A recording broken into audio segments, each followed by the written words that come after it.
শুক্রবার আন্তর্জাতিক যোগা দিবস উপলক্ষে বিজেপির ৪ নম্বর বরজলা মণ্ডল এর উদ্যোগে যোগা শিবিরের আয়োজন করা হয়।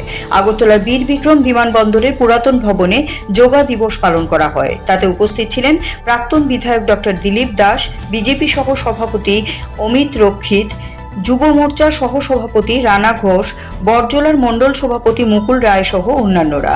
শিবিরে অনেক পুরুষ এবং মহিলাদের বেশ উৎসাহের সঙ্গে যোগায় অংশ নিতে দেখা যায়। প্রাক্তন বিধায়ক ডক্টর দিলীপ দাস যোগার গুরুত্ব এবং যোগা দিবস পালনের প্রেক্ষাপট নিয়ে আলোচনা করেন।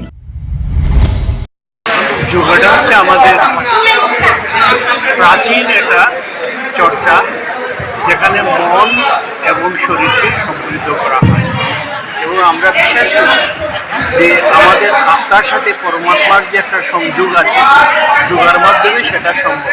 সুতরাং যোগার মাধ্যমে যেমন শারীরিক সুস্থ থাকা যায়, তেমনি মানসিক আমাদের যে শ্রীবৃদ্ধি হয়, চিন্তা শক্তির কন্ট্রোল হয় এবং সেখানে আমাদের যে সবার সাথে একের যে যোগাযোগ সারা বিশ্বের সাথে বসুধৈব কুটুম্বকম, এই ভাবনা এবং প্রত্যেকের সাথে প্রত্যেকের যোগাযোগ, শারীরিক মানসিক উন্নতি, সেই জন্য এই বিশ্ব যোগা দিবস এটা ভারতের উদ্যোগে এবং প্রধানমন্ত্রী নরেন্দ্র মোদীর উদ্যোগে 21শে জুন সারা পৃথিবী জুড়ে প্রায় 190টারও বেশি কান্ট্রি এটা পালন করে, সেটা এখন আন্তর্জাতিক পর্যায়ে এটা মর্যাদা পেয়েছে এবং সব জায়গায় সেটাকে স্বীকৃতি দেওয়া হচ্ছে।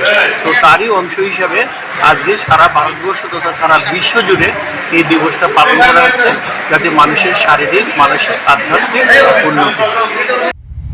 Siri TV, channel for news and entertainment.